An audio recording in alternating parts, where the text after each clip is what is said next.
നമസ്കാരം കൂട്ടുകാരെ, എല്ലാവർക്കും വീഡിയോയിലേക്ക് സ്വാഗതം. നമ്മൾ ഇന്നൊരു അടിപൊളി മീൻകറിയാണ് വെക്കാൻ പോകുന്നത്. നമുക്ക് നല്ല നാടൻ മത്തി കിട്ടിയിട്ടുണ്ട്. അപ്പം മത്തി വെച്ച് ഒരു മീൻ മുളകിട്ടതാണ് വെക്കാൻ പോകുന്നത്. അപ്പോൾ ഇത് എൻ്റെ മാമനൊക്കെ മീൻ വെക്കുന്ന ഒരു സ്റ്റൈലാണ്, ഒരു വെറൈറ്റി മീൻകറിയാണ്. നമ്മളൊരു മൺചട്ടി അടുപ്പിലേക്ക് വെച്ച് അതിനകത്തേക്ക് വെളിച്ചെണ്ണ ഒഴിച്ചു കൊടുത്തു. വെളിച്ചെണ്ണ ഒഴിച്ചു കൊടുത്തതിന് ശേഷം 1/2 ടീസ്പൂൺ കടുകിട്ട് പൊട്ടിച്ചിട്ടുണ്ട്.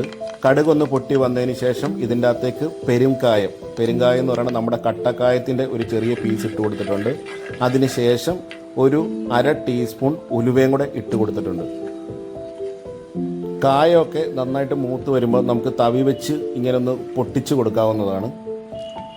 ഇനി നമുക്ക് ഇതിൻ്റെ അകത്തേക്ക് പൊടികൾ ചേർത്ത് കൊടുക്കണം. പൊടികൾ ചേർത്ത് കൊടുക്കുന്നതിന് മുമ്പ് ഗ്യാസിൻ്റെ ഫ്ലെയിം സ്വിച്ച് ഓഫ് ചെയ്യുകയോ അല്ലെങ്കിൽ ലോ മോഡിൽ ഇടുകയോ ചെയ്യണം. അതിനുശേഷം നമുക്കിതിൻ്റെ അകത്തേക്ക് പൊടികൾ ചേർത്ത് കൊടുക്കാം. നമുക്കൊരു 1/4 ടീസ്പൂൺ വറുത്ത് പൊടിച്ച പെരിഞ്ചീരകപ്പൊടിയും 1/2 ടീസ്പൂൺ മഞ്ഞൾപ്പൊടിയും ഇതിൻ്റെ അകത്തേക്ക് ഇട്ട് കൊടുത്ത് 1 മിനിറ്റ് ഒന്ന് സോട്ട് ചെയ്ത് കൊടുക്കാം.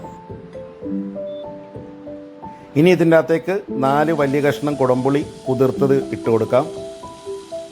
ചെറിയ ഉള്ളി ഒരു 7 എണ്ണം ചോപ്പ് ചെയ്തത്, പച്ചമുളക് ഒരു 5 എണ്ണം നെടുകെ പിളർന്നത്, ഒരു 2 തണ്ട് കറിവേപ്പില. ഇത്രയും സാധനം ഇതിനകത്തിട്ട് നല്ലപോലെ ഒന്ന് വഴറ്റി നമുക്കെടുക്കാം. ശ്രദ്ധിക്കുക, നമ്മൾ ഫ്ലെയിം ഏറ്റവും കുറച്ച് വെച്ചിട്ട് വേണം, സമയമെടുത്ത് വേണം ഇത് വഴറ്റിയെടുക്കാനായിട്ട്.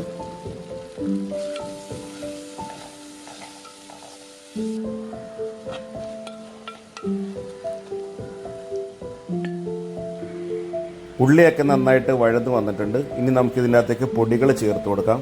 ആദ്യം തന്നെ മല്ലിപ്പൊടി ഒരു 3/4 ടേബിൾ സ്പൂൺ, മുളക് പൊടി ഒരു 3 ടേബിൾ സ്പൂൺ,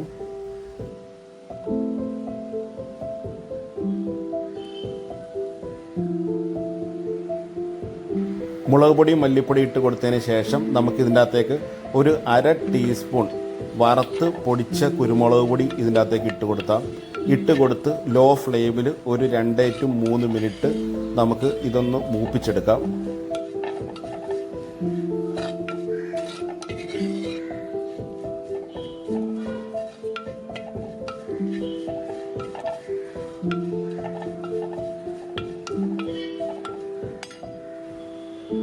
പൊടികളുടെയൊക്കെ പച്ചമണം മാറിയതിന് ശേഷം ഇതിൻ്റെ അകത്തേക്ക് പുളി കുതിർത്ത് വെച്ചിരുന്ന വെള്ളം ഒഴിച്ചു കൊടുക്കാം. ഇനി പുളി കുതിർത്ത് വെച്ച വെള്ളം ഇല്ല എന്നുണ്ടെങ്കിൽ ഒരു 1/4 കപ്പ് വെള്ളം ഒഴിച്ചു കൊടുത്ത് 1 മിനിറ്റ് ഈ പൊടിക്കകത്തേക്ക് ഇട്ടൊന്ന് സോട്ട് ചെയ്യണം. അപ്പോൾ പൊടികളുടെ എല്ലാം പച്ചമണം എല്ലാം മാറി കിട്ടും. അതിനുശേഷം നമുക്കിതിൻ്റെ അകത്തേക്ക് കറിക്ക് ആവശ്യമായ വെള്ളം ചേർത്ത് കൊടുക്കാവുന്നതാണ്.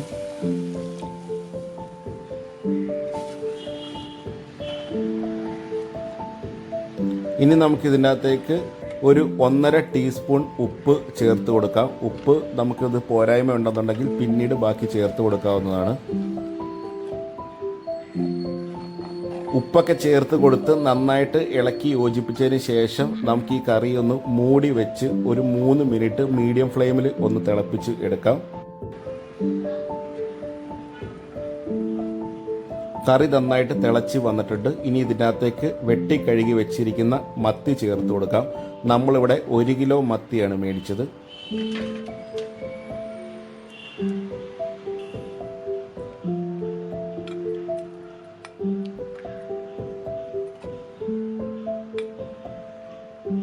മീനിട്ട് കൊടുത്ത് ചാറുമായി നന്നായിട്ട് യോജിപ്പിച്ചതിന് ശേഷം നമുക്ക് മൂടി വെച്ച് ഒരു 5 മിനിറ്റ് മീഡിയം ഫ്ലെയിമിൽ കുക്ക് ചെയ്യാം. ഒരു 5 മിനിറ്റ് കഴിഞ്ഞ് മൂടി തുറന്ന് നോക്കിയപ്പോൾ കറി നന്നായിട്ട് തിളച്ച് വന്നിട്ടുണ്ട്. ഇത് മത്തിയൊക്കെ ആയതുകൊണ്ട് പെട്ടെന്ന് വേവുന്ന ഒരു മീനാണ്. അതുകൊണ്ട് തന്നെ ഇതിൻ്റെ അകത്തേക്ക് തവിയോ സ്പൂണോ ഒന്നും ഇട്ട് ഇളക്കരുത്. പകരം നമുക്ക് ചട്ടി 2 സൈഡിൽ നിന്ന് പിടിച്ച് കറക്കി കൊടുക്കാവുന്നതാണ്. ചട്ടി നന്നായിട്ട് ഒന്ന് കറക്കി കൊടുത്തതിന് ശേഷം നമുക്കിതിൻ്റെ ഉപ്പും പുളിയൊക്കെ ഒന്ന് നോക്കാം. എന്തെങ്കിലും കുറവുണ്ടെന്നുണ്ടെങ്കിൽ നമുക്കിപ്പോൾ ചേർത്ത് കൊടുക്കാവുന്നതാണ്. അപ്പോൾ നമുക്കിവിടെ ഒരു ഇച്ചിരി ഉപ്പിൻ്റെ കുറവുണ്ട്. അതുകൊണ്ട് തന്നെ നമുക്ക് ഒരു 1/2 ടീസ്പൂൺ ഉപ്പും കൂടെ ഇതിൻ്റെ അകത്തേക്ക് ചേർത്ത് കൊടുക്കാം. ഉപ്പൊക്കെ ചേർത്ത് കൊടുത്ത് നന്നായിട്ടൊന്നും കൂടെ ചട്ടി കറക്കി യോജിപ്പിച്ചതിന് ശേഷം നമുക്കൊരു 10 to 12 മിനിറ്റ് ലോ ഹീറ്റിൽ നമുക്കിതൊന്ന് കുക്ക് ചെയ്യാം. അപ്പോൾ നമ്മുടെ ചാറൊക്കെ ഒന്ന് വറ്റി കിട്ടും, എണ്ണയൊക്കെ തെളിയും. 10 മിനിറ്റ് നമ്മൾ ലോ ഹീറ്റിൽ കുക്ക് ചെയ്യുന്ന സമയത്തും ഇടയ്ക്കിടയ്ക്ക് ചട്ടി ഇതേക്കൂട്ട് കറക്കി കൊടുത്തുകൊണ്ടേയിരിക്കണം. കറിക്ക് നല്ല സ്വാദും നല്ലൊരു മണവും കിട്ടുന്നതിന് നമുക്ക് ഇതിൻ്റെ അകത്തേക്ക് ഒരു 3-4 തണ്ട് കറിവേപ്പില ചേർത്ത് കൊടുക്കാം. ഇനി നമുക്ക് ഫ്ലെയിം ഓഫ് ചെയ്യാവുന്നതാണ്.